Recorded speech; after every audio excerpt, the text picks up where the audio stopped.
Hello mga idol. Welcome back sa ating pagbablog. Welcome sa pagbabalik sa ating episode sa araw na to. Dito sa ating channel. Pag-uusapan natin ang mga bagay-bagay na mga nangyayari. Napakaraming nangyayari, no? Over the weekend and over the week. So, bigyan natin ng kaunting reaction, anuman ang ating opinion, hinanaing, himutok sa mga bagay-bagay na patuloy na nangyayari sa ating lipunan dyan sa Pilipinas. Hindi ibig sabihin na malayo tayo, wala tayo sa Pilipinas at hindi na tayo nakakaalam. Dito tayo at nakikita natin ang mga kabalintunaan, mga kabulastugan at kahiyupan nilang ginagawa. So, ngayon, sa araw na to, pag-uusapan natin ang tatlong bagay. Gusto kong bigyang diin. Una, yung pahayag ni Pipi Sara na medyo nakakalungkot at at the same time, nakakahabag, no? Bilang magulang at bilang anak sa mga sinabi niya sa kanyang interview. Hindi ko alam exactly kung kailan yun, kahapon ba yun o no, kanina, nito lang. Basta pag-usapan natin yan. Pangalawa, itong nangyayaring investigation or something for an aid of legislation dyan sa sa Senado muna.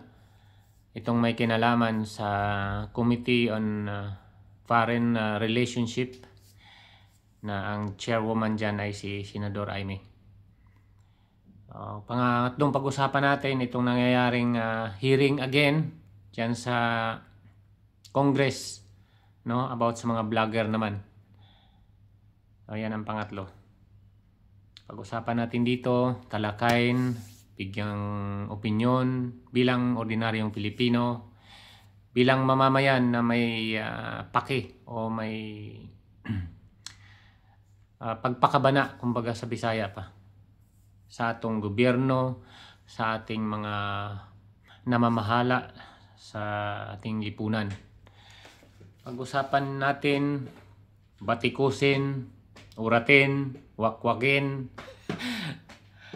bulatlatin kung ano man ang mga pinagagawa nilang mga kabulastugan, mga kabalintunaan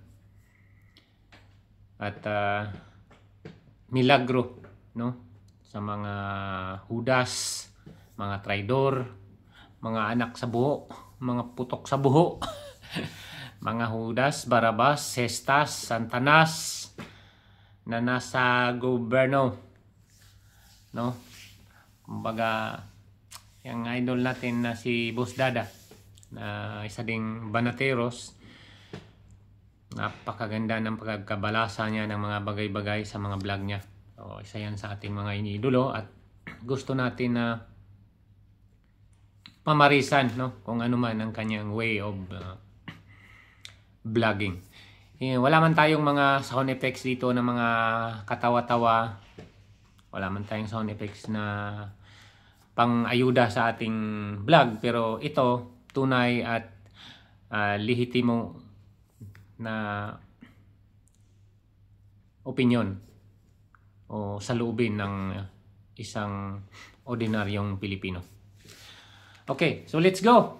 Umpisa natin. Ano ba itong sinasabi or mga pronunciation ni BP Sara na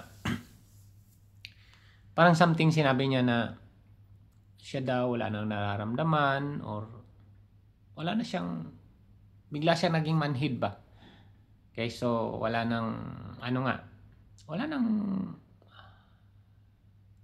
way or wala nang paraan pa na immediately now iuwi si PRRD. Kasi nga nandun na sa Hague, magahuli na ang lahat kahit paanong gawin natin, magtatumbling man tayo, mag-iiyak, no, magrarant man tayo, magagalit man tayo sa gobyerno, wala na. Hindi na maibalik pa si PRRD. At least now. So, yun ang pagkakaintindi ko, no? Sa konteksto ng kanyang pagkakasabi at sa naiintindihan ko Una, dahil totoo naman. Kagaya nga ng sinabi ni Senador Bongo, sinasabi niya na huli na ang lahat. Kahit mag-imbestiga pa kayo dyan sa Senado. It's too late. Diba? So, yung konteksto na yon, yun ang ibig sabihin nun na kahit ano pa nga ang gawin for now, hindi basta-basta maiuwi si PRRD. Yung hindi maiuwi, ura-urada ba? Ura mismo. Na at least gusto natin mag-birthday siya dito sa Pilipinas or dyan sa Pilipinas. No. It's not that easy. Kasi nga, ang proseso is a long battle. Napakahaba ng proseso. So, yun yung pinopoint out ng statement na yun o pronunciation na yun, sinasabi ni BP Sara. Na wala nang hindi na relevant na magtatambling tayo, mag-iiyak tayo, or magrumentado pa tayo, or ano pang gagawin natin. Hindi kaagad maibalik si PRRD. Else, gamitin natin ang ating mga emosyon, ang ating mga nararamdaman, gamitin natin para kumilos ng naayon sa dapat nating gawin, naayon sa pangyayari. Like for example, kumilos tayo na legal, makikibaka tayo na legal, o dahan-dahan, maingat, huwag nating bigyan ng puntos ang kalaban na maisahan tayo o balikan tayo, di ba? Gawin nating very cautious ang anumang gawin natin sa ating gobyerno or ano man ang magiging reaction natin, ano man ang magiging ating mga opinion, no? Kasi baka mamaya tayo naman ang balikan. Yun ang ibig sabihin lang noon, na magiging wise tayo. Paano tayo kumilos relevantly. So kung ano man yung dapat nating gawin, no? Hindi na natin maibalik si Duterte ngayon kaagad. So dapat patuloy ang ating pakikibaka, pagbantay sa bayan, na maingat.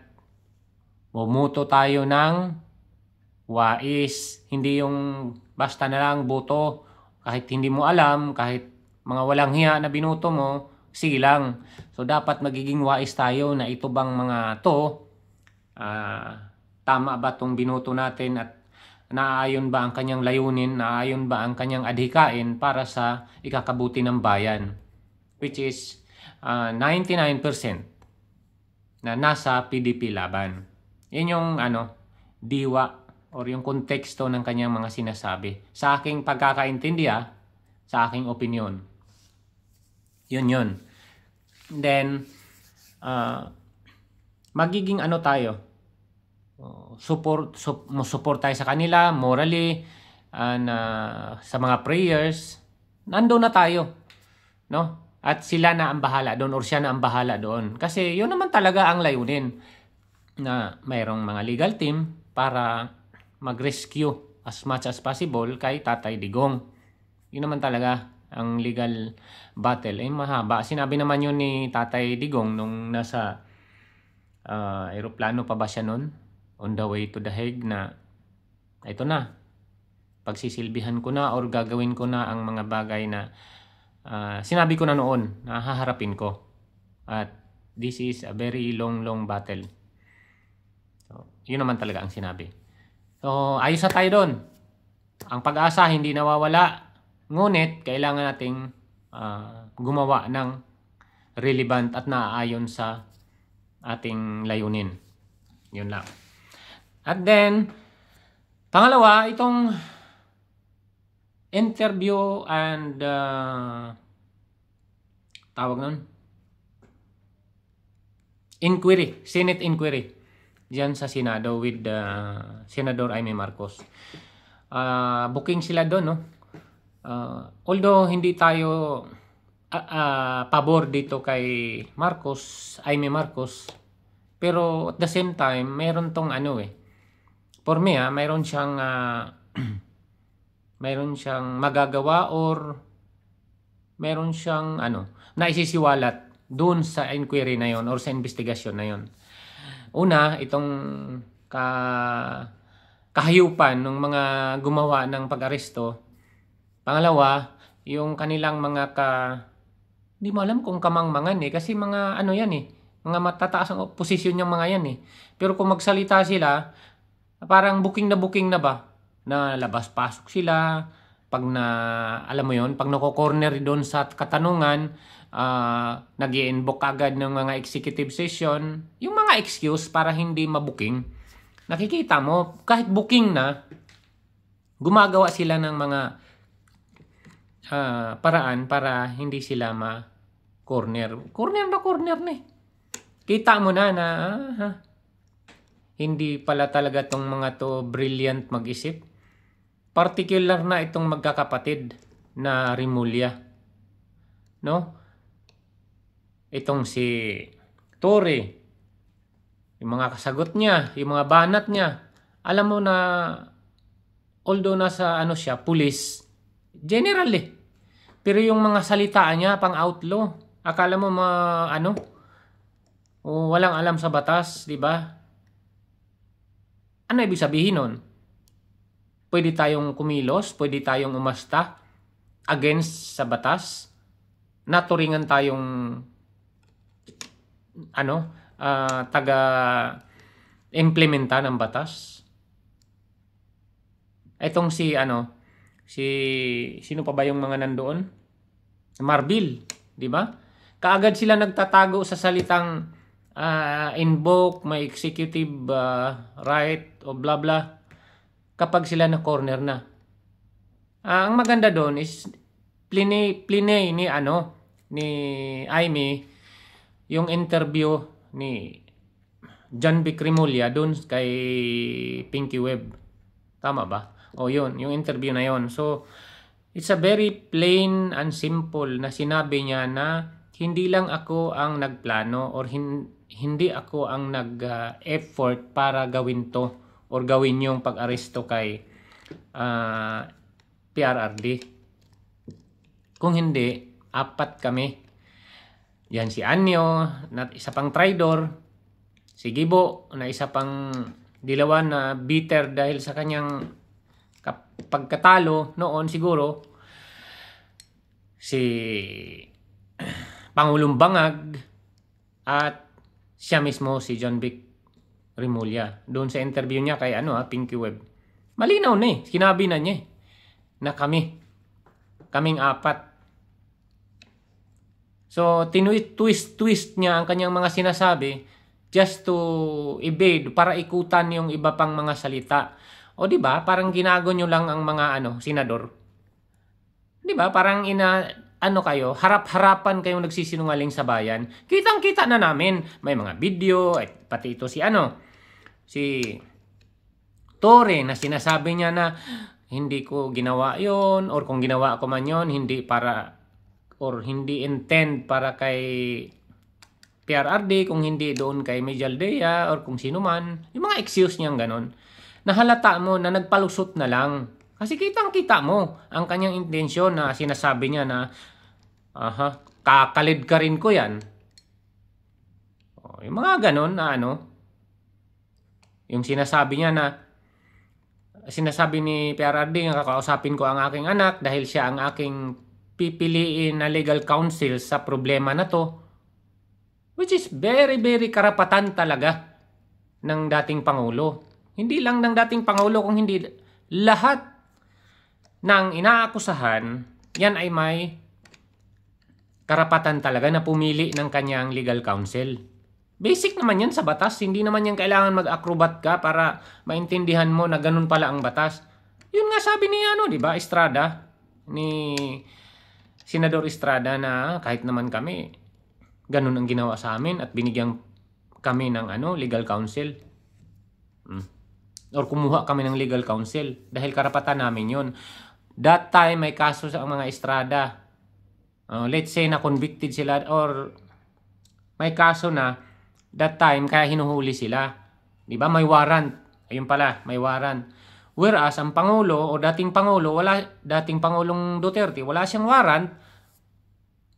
wala ring karapatan na gagawin ng mga pulis yun sa kanya. So yun, naklaro natin dahil dun sa inquiry na yon ni Amy Marcos, naklaro natin na wala pala talagang read notice. Wala pala talagang warrant of arrest. Parang ano pa lang, information pa lang. No, yung term nila ay diffusal or something na dinifuse or pinaalam sa madaling salita. Pinaalam pa lang ng ICC through the Interpol na wanted na to si ano. Pero hindi pa final and executory. Yun pa lang pala ang nangyari. So, kaya pala walang mapakita si Tory na warrant dahil wala naman talagang warrant. Wala ring read notice.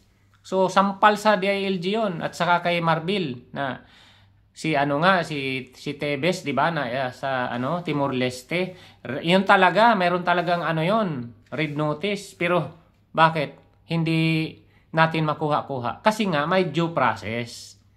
At kung ang Timor Leste na hindi kasing unlad natin, although sabihin na natin, yeah, maybe hindi naman talaga kasing unlad sa atin, pero at least sa kanila gumagana ang Bill of Rights.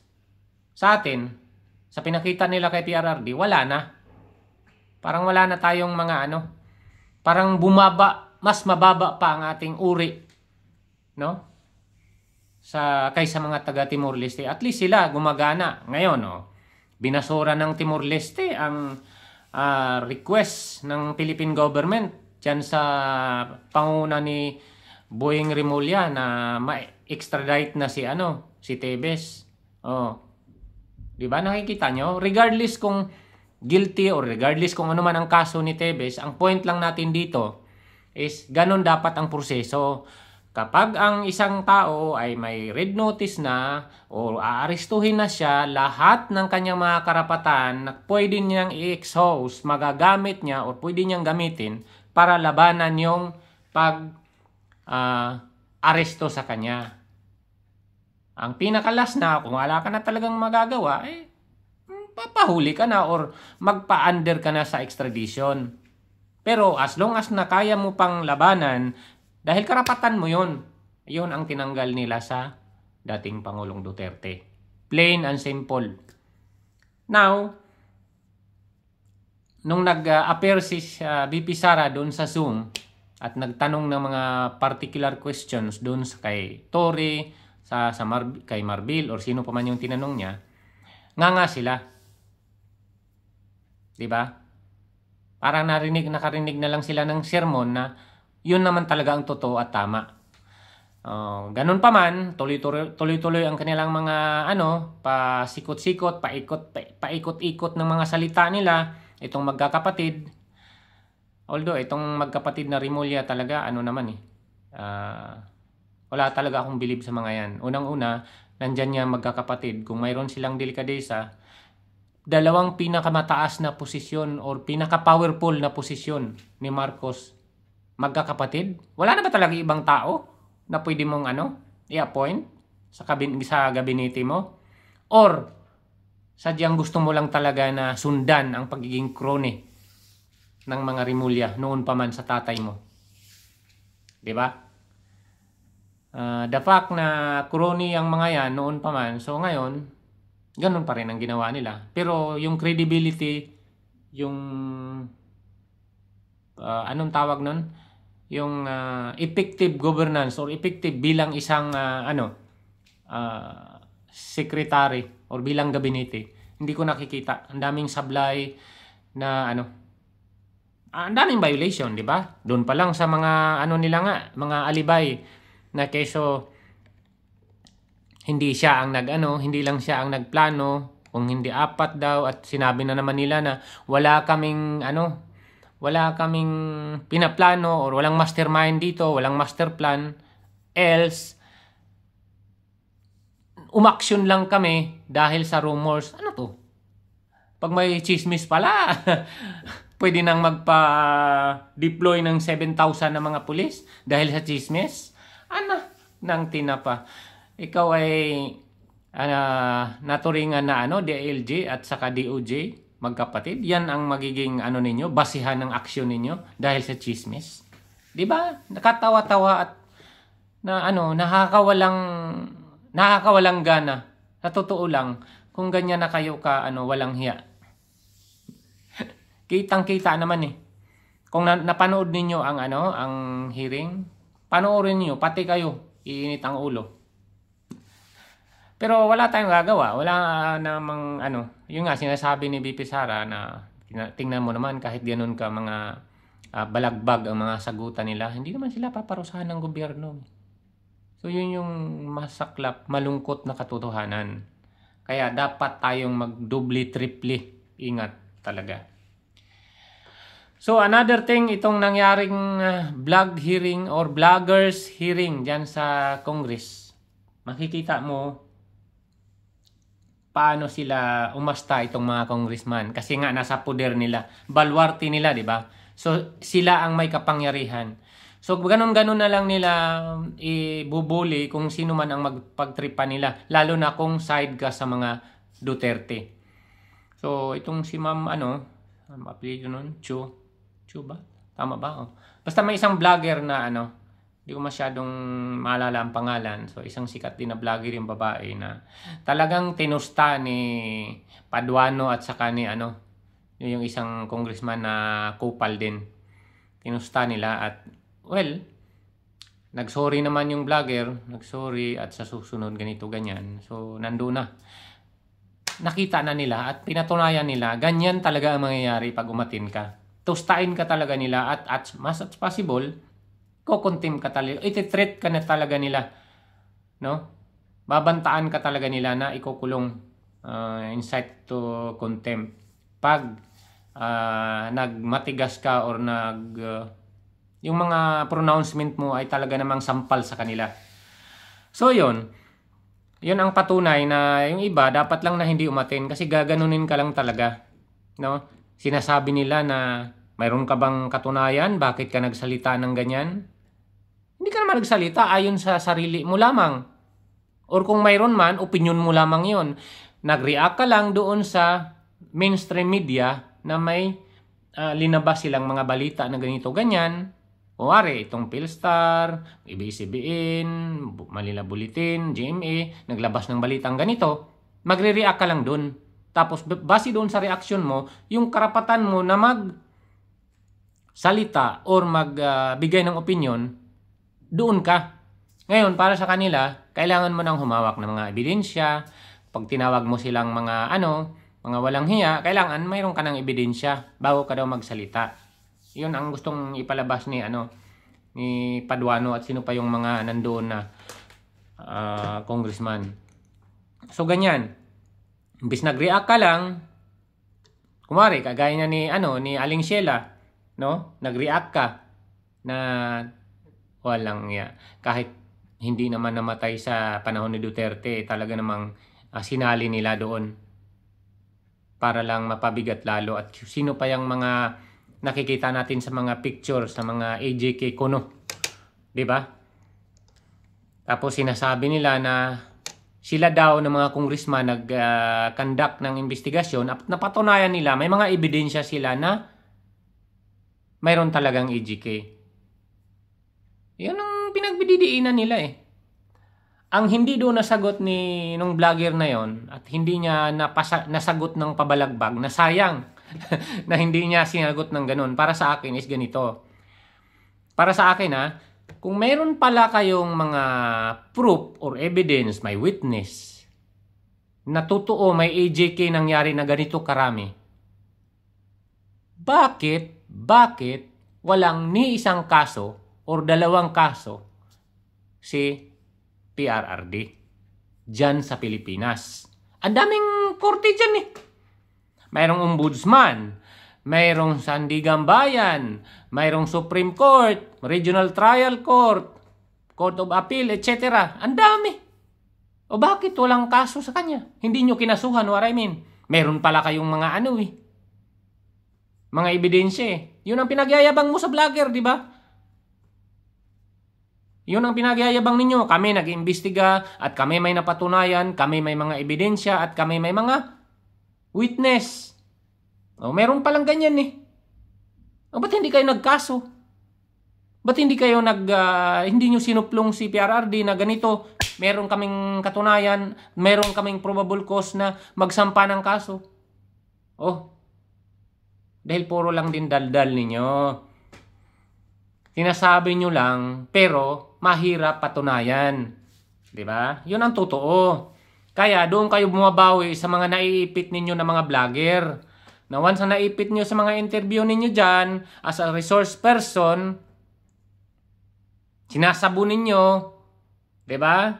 Sinasabon ng isang congressman, binabanlawan ng isang congressman, sinasabon ulit ng isang congressman, hanggang sa mamutla ang mga resource person ninyo.